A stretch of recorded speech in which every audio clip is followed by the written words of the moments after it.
Alors en attendant, la Première ministre s'est montrée particulièrement ferme hier. La retraite à 64 ans, ce n'est plus négociable, déclare-t-elle. Les syndicats y voient une provocation alors que se prépare demain l'acte 2 de la mobilisation contre cette réforme des retraites. Jusqu'à 300 rassemblements prévus.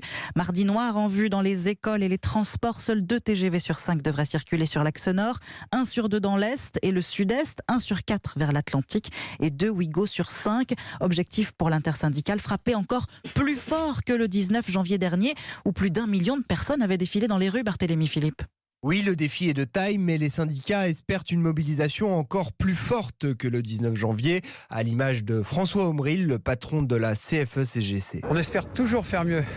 On fera au moins équivalent. Numéro 1 de l'UNSA, Laurent Escure compte sur les Français pour se mobiliser. Là, il faut que ce soit plus fort. Nous, à l'UNSA, on voudrait que le soutien des Français à cette mobilisation se traduise par encore plus de personnes dans la rue. On a un ras-le-bol qui s'accumule parce qu'il y a eu d'autres mesures qui étaient néfastes socialement. Et là, c'est la goutte d'eau qui fait déborder le vase. Pour le secrétaire général de Force ouvrière Frédéric Souillot, ce qui compte, c'est de maintenir la pression sur l'exécutif jusqu'au retrait de la réforme. On ne sera pas là pour se compter, mais pour faire reculer le gouvernement. Le gouvernement, au bout d'un moment, sera bien obligé de nous entendre. Une majorité de citoyens est contre, la totalité des organisations syndicales, et on va continuer. Et pour les syndicats, l'amplification du mouvement passe par la réussite de cette deuxième journée de manifestation. Les représentants de l'intersyndicale se réuniront juste après pour discuter de la suite des actions. Barthélémy Philippe du service économie d'Europe 1. Notez qu'aujourd'hui déjà, les lycées seront perturbés par la mobilisation des élèves.